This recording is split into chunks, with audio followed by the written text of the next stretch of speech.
Hi everyone, I'm Jocelyn Graham from Nutrition Synergy. Thank you so much for joining us on the Plank to Plate Challenge. So excited to kick off the month with you guys. I wanted to just let you know a little bit about who I am, what I do.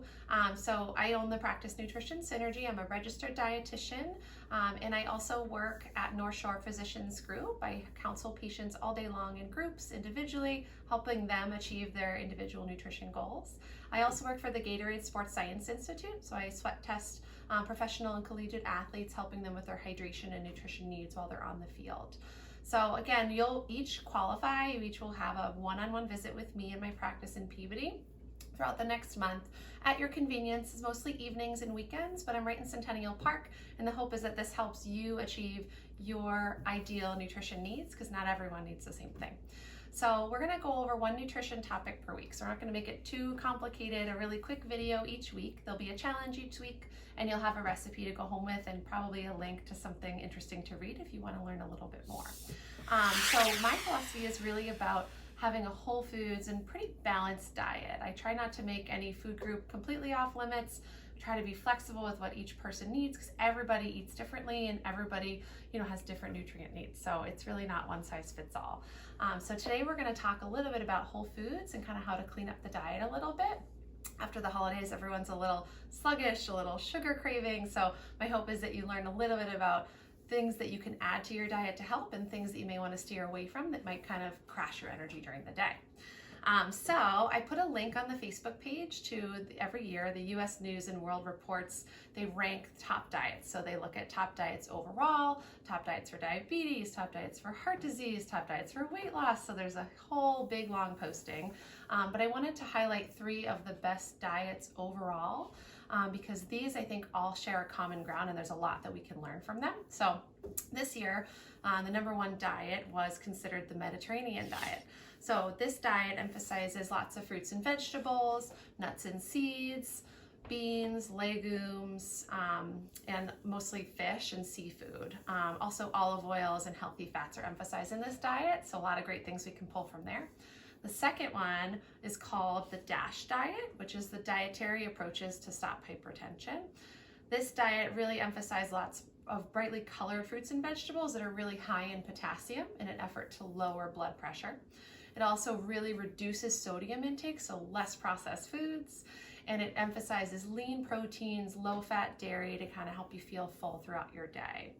The third one is called the flexitarian diet. So this one I think is a little bit new to someone who doesn't really follow nutrition, but it has a really great emphasis on just eating a vegetarian diet, but being flexible with it. So we know that each dietary pattern does have some things that are better nutritionally and some that are worse.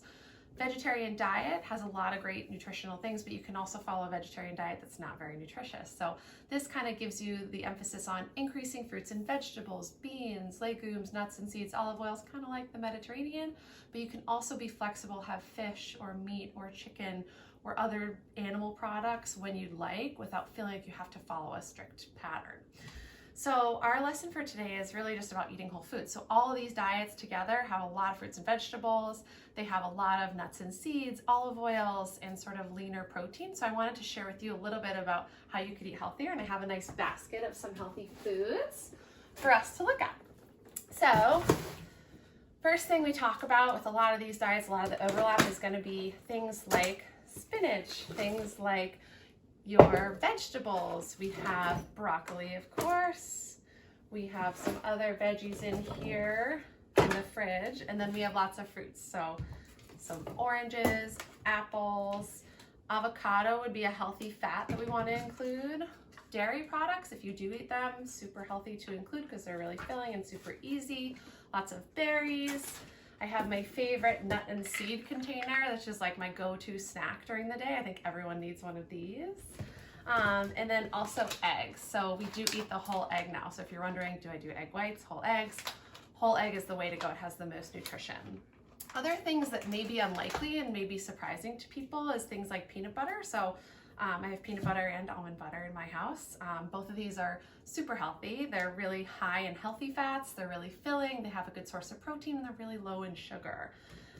Similarly, you have whole grains like sweet potatoes, for instance. Chickpeas or roasted chickpeas are one of my favorites.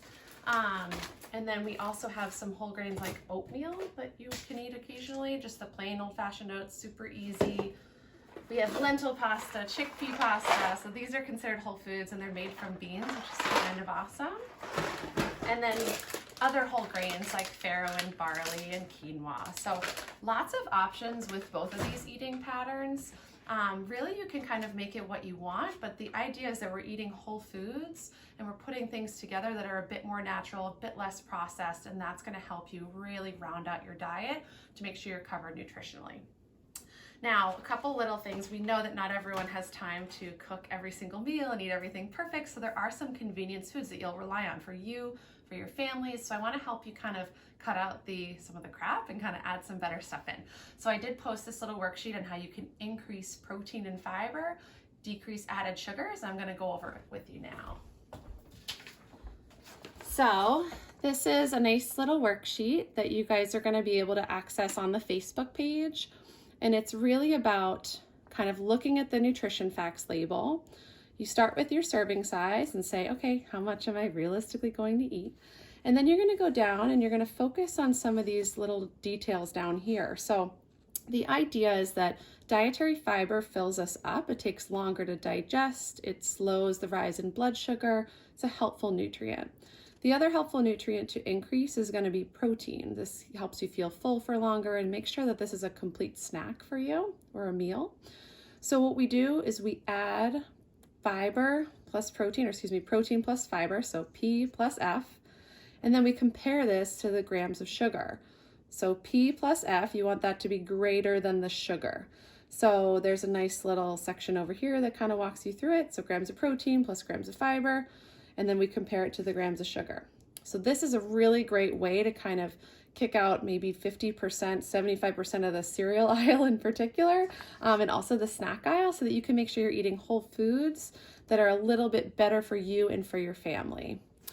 Now, that being said, this week we have a nice little nutrition challenge. Everyone always tells me, you know, during the holidays, I can't kick the sugar. I'm addicted to sugar. That's my problem. I hear it all the time. I totally understand because we're all eating a little bit differently during the holidays. So this week, your challenge is a 7-day no added sugar challenge. So you can choose to do it for the full 7 days. You can choose to do it every other day. You can just do it during the week, or you can kind of float in and out of it. The idea is that it's kind of resetting your palate to accept or kind of get used to less sugar and more whole foods that are a bit more natural. One thing I'd like everyone to do is maybe take a couple notes, do a food log, write down how you feel when you eat this way versus when you eat the other way. So I'm going to walk you through this challenge now. So you'll all have access to this on the Facebook page as well. This is our 10-day no added sugar challenge. So number 1, no desserts of any kind. So this kind of cleans out anything left over from the holidays, anything people bring to work and put in the conference room. Just don't eat it. Number 2, no added sugar drinks. This is probably one of the best things that you can change in your diet anyway, is not drinking any soda or juices or beverages that have added sugar in there. Because they're liquid, they actually make blood sugar go really high really quickly. When you come down off of that is when you want more sugar.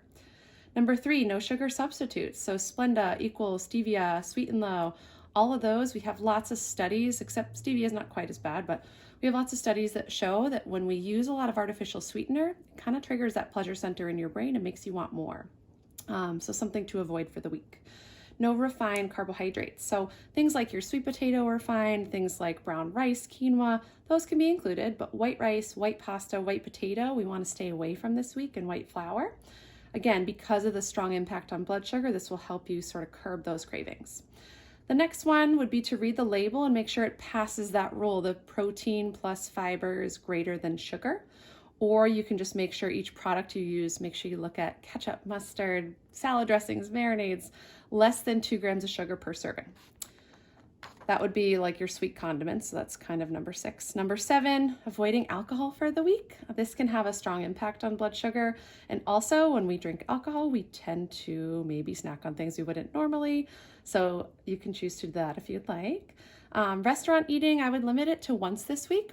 We know that restaurants put a lot of sort of, added salt and sugar into their foods. Their job is to make you enjoy the food, not to feed you the healthiest meal.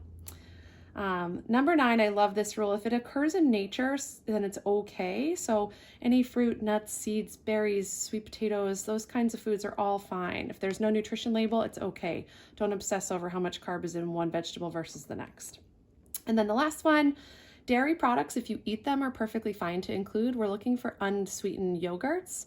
I would stay away from milks, but dairy products, cheese, cottage cheese, yogurt, all those we want to kind of reduce this week. So hopefully you're going to enjoy this week's challenge. We're going to be putting, again, all of this will be on Facebook for you.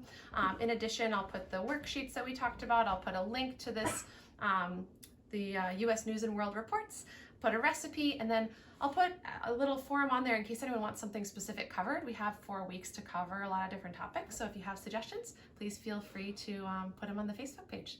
See you next week.